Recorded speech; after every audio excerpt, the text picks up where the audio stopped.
Assalamualaikum warahmatullahi wabarakatuh.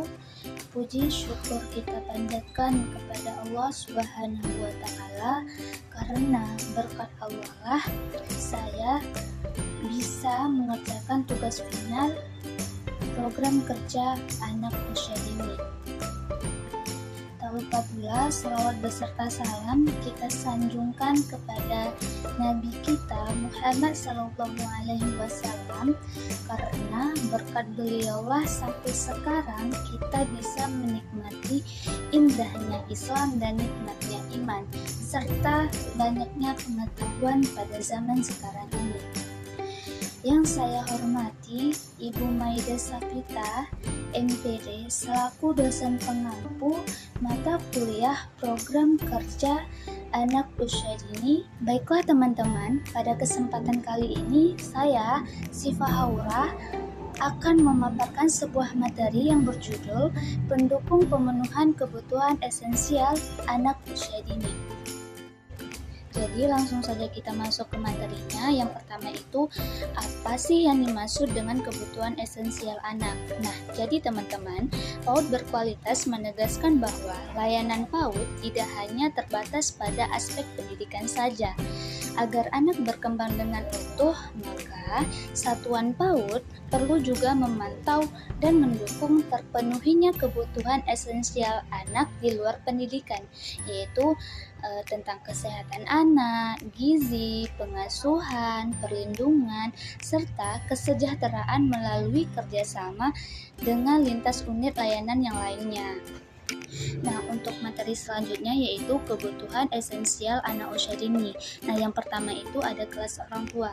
Jadi teman-teman, kelas orang tua ini adalah salah satu faktor kebutuhan esensial bagi anak usia dini di luar pendidikan. Nah, jadi dengan adanya kelas orang tua ini bisa membantu orang tua dalam menstimulasi tumbuh kembang anak di rumah. Kemudian dengan adanya kelas orang tua ini juga memberikan keterampilan bagi orang tua dan keselarasan untuk menumbuh kembangkan aspek-aspek perkembangan anaknya di rumah. Jadi selanjutnya ada pemantauan pertumbuhan anak. Jadi teman-teman, sebelumnya saya akan menjelaskan apa sih yang dimaksud dengan pertumbuhan. Jadi pertumbuhan itu lebih mengacu kepada perubahan fisik yang dapat kita lihat dan ukur melalui seperti tinggi badannya, berat badan, dan lingkar kepala anak. Jadi, apa yang dimaksud dengan pemenuhan pertumbuhan anak? Pemenuhan pertumbuhan anak ini adalah kegiatan yang terdiri atas penilaian pertumbuhan anak usia dini secara teratur. Biasanya kegiatan ini dilakukan dalam kurun waktu setiap bulan. Materi selanjutnya adalah pemantauan perkembangan anak. Nah, apa sih yang dimaksud dengan perkembangan anak? Perkembangan anak adalah meningkatnya sikap, keterampilan, motorik, dan pengetahuan anak.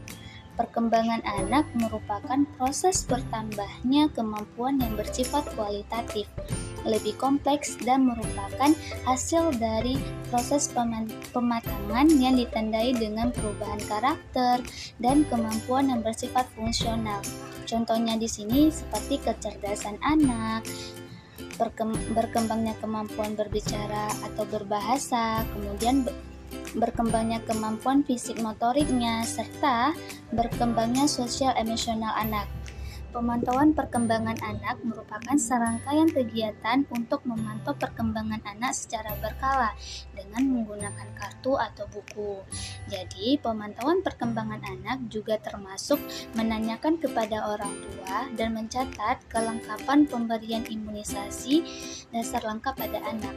Jadi, pemberian imunisasi tidak berhubungan langsung terhadap kecerdasan anak. Namun, ketika terjadi infeksi akibat tidak mendapat imunisasi lengkap, maka akan mempengaruhi tingkat perkembangan kognisi anak, khususnya pada usia penting dalam kehidupannya. Di materi selanjutnya yaitu berkoordinasi dengan unit lain terkait pemenuhan gizi dan kesehatan anak.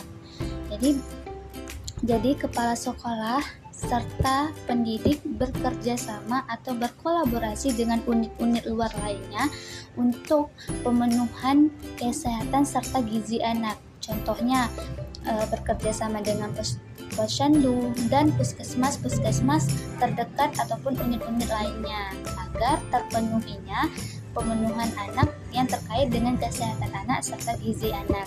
Jadi materi selanjutnya yaitu menerapkan perilaku hidup bersih dan sehat atau PHBS melalui pembiasaan. Nah, jadi teman-teman, PHBS ini adalah memberdayakan anak, pendidik, dan lingkungan masyarakat yang ada di PAUD untuk hidup bersih dan sehat melalui apa?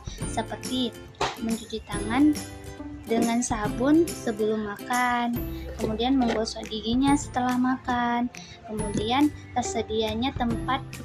Selanjutnya ada pemberian makanan tambahan atau makanan bergizi secara berkala atau disebut juga dengan PMT.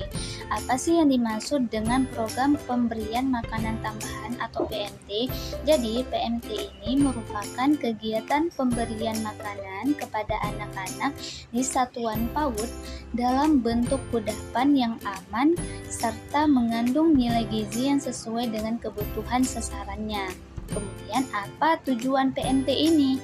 Yang pertama, memperbaiki asupan gizi anak, kemudian memperbaiki ketahanan fisik, meningkatkan kehadiran dan minat belajar, kemudian meningkatkan kesukaan dan minat akan makanan berbahan dasar lokal yang bergizi. Kemudian membiasakan makan makanan sehat dan berperilaku makan secara bersih, serta meningkatkan partisipasi orang tua dan masyarakat. Selanjutnya ada pemantauan kepemilikan identitas atau NIK anak. Apa sih yang dimaksud dengan nomor induk kependudukan atau NIK? Nah, NIK atau nomor induk kependudukan adalah nomor identitas penduduk yang dikeluarkan oleh Dinas Kependudukan dan Pencatatan Sipil, bersifat unik atau khas, tunggal dan melekat pada seseorang yang terdaftar sebagai penduduk Indonesia termasuk anak. Memiliki nomor identitas kependudukan merupakan hak anak yang wajib diberikan oleh negara. Kemudian NIK berlaku seumur hidup dari sejak lahir sampai anak meninggal dunia. Kemudian NIK diberikan oleh pemerintah sebagai hak warga negara dan diterbitkan oleh instansi pelaksana kepada setiap penduduk setelah dilakukan pencatatan biodata.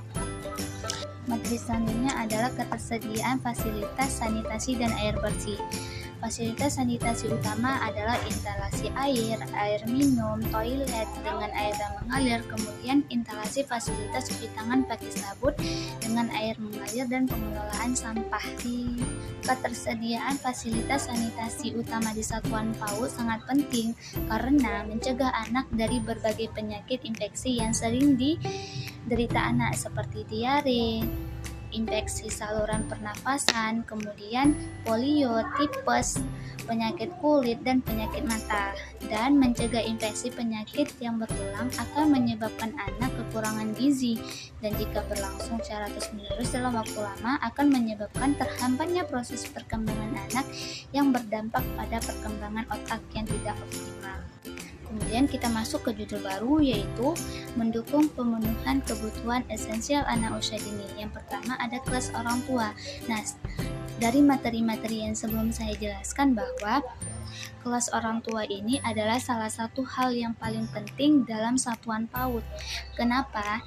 Dengan adanya kelas orang tua ini bisa membantu orang tua di rumah dalam mengembangkan tumbuh kembang anaknya di rumah, serta mempermudah guru untuk mengetahui gejala-gejala apa yang sedang dialami oleh anak tersebut. Selanjutnya yang kedua yaitu pemantauan pertumbuhan anak. Bagaimana cara kita satuan PAUD memantau pertumbuhan anak? Yang pertama, mengingatkan orang tua untuk secara rutin membawa anaknya ke posyandu. Ya, jadi kita sebagai pendidik atau kepala sekolah di kelas orang tua tersebut kita bisa menyampaikan untuk orang tua di rumah rutin membawa anaknya ke posyandu agar kita mengetahui bagaimana sih pertumbuhan atau kendala-kendala pertumbuhan yang dialami oleh anak. Materi selanjutnya yang ketiga yaitu pemantauan perkembangan anak. Nah, bagaimana sih melakukan pemantauan perkembangan anak di satuan PAUD? Jadi teman-teman, perkembangan perkembangan anak itu bersifat holistik atau menyeluruh, dan salah satunya tergambarkan pada rekapitulasi pencatatan deteksi dini tumbuh kembang anak atau DDTK. Jadi DDTK ini dapat dilaksanakan di posyandu ataupun satuan PAUD. Pelaksanaan pemantauan perkembangan anak adalah orang tua, kader kesehatan, dan BKB serta pendidik PAUD-nya langsung. Perkembangan anak yang dipantau itu adalah seperti perkembangan gerak kasarnya, yaitu motoriknya, baik itu motorik halus ataupun motorik kasar. Kemudian perkembangan berbicara dan berbahasa, sosialisasi, serta kemandiriannya. Kemudian materi selanjutnya adalah berkoordinasi dengan unit lain terkait pemenuhan gizi dan kesehatan anak. Bagaimana sih cara satuan PAUD dapat berkoordinasi dengan unit lain terkait pemenuhan gizi dan kesehatan anak? Yang pertama itu, kepala satuan atau pendidik dapat berkoordinasi langsung dengan PPK, posyandu, atau bunda PAUD di desa untuk pelaksanaan imunisasi kepada anak usia dini. Kemudian rekapitulasinya itu dapat disampaikan di satuan PAUD. Materi selanjutnya yaitu menerapkan perilaku hidup bersih dan sehat melalui pembiasaan atau yang disebut juga dengan PHBS. Apa saja sih kegiatan PHBS ini yang dilakukan di satuan PAUD? Biasanya itu sering dilakukannya pembiasaan mencuci tangan sebelum makan menggunakan sabun, kemudian makan makanan yang bergizi, menjaga pola makan yang sehat, kemudian makan makanan yang mengandung nutrisi. Kemudian materi selanjutnya ada pemantauan kepemilikan identitas atau NIK anak. Kemudian materi selanjutnya yaitu ketersediaan fasilitas sanitasi dan air bersih. Ketersediaan fasilitasi sanitasi dapat diupayakan oleh satuan PAUD antara lain dengan bekerjasama dengan pihak pemerintah, masyarakat setempat. Kemudian yang selanjutnya adalah refleksi untuk perbaikan selanjutnya. Yang pertama ada refleksi untuk perencanaan yang bermakna. Refleksi di sini adalah salah satu kegiatan dalam mengevaluasi terkait perencanaan atau kegiatan-kegiatan yang sudah dilakukan. Nah, di refleksi ini dilakukan penilaian langsung kegiatan-kegiatan apa saja yang sudah dilakukan dan untuk kedepannya program apa saja yang harus dilakukan. Nah, melalui refleksi untuk perencanaan yang bermakna inilah dilakukannya evaluasi yang telah dilakukan dan kegiatan-kegiatan yang akan dilakukan untuk kedepannya seperti apa. Kemudian materi selanjutnya yaitu refleksi untuk pemenuhan kebutuhan anak. Nah, refleksi kebutuhan untuk pemenuhan anak ini seperti adanya kelas orang tua, pemenuh kelas orang tua, PHBS, dan lain sebagainya. Dalam kegiatan ini pendidik atau satuan PAUD bisa mengevaluasi kegiatan-kegiatan atau pertumbuhan-pertumbuhan yang terjadi pada anak sesuai dengan catatan-catatan yang telah tersedia. Kemudian materi yang terakhir yaitu tindak lanjut dan rekomendasi. Tindak lanjut dan rekomendasi ini lebih mengarah kepada rekomendasi oleh pihak luar. Rekomendasi setiap kegiatan-kegiatan yang telah kita laksanakan. Jadi tindak lanjut ini, setelah diberikan rekomendasi, tindak lanjut seperti apa yang akan kita lakukan pada kegiatan-kegiatan selanjutnya atau program kerja yang akan kita lakukan di tahun yang akan mendatang. Jadi teman-teman, sekian dari materi yang saya paparkan. Apabila ada salah kata atau kekurangan dari materinya, saya mohon maaf. Saya pamit undur diri. Wabillahi taufiq wal hidayah. Assalamualaikum warahmatullahi wabarakatuh.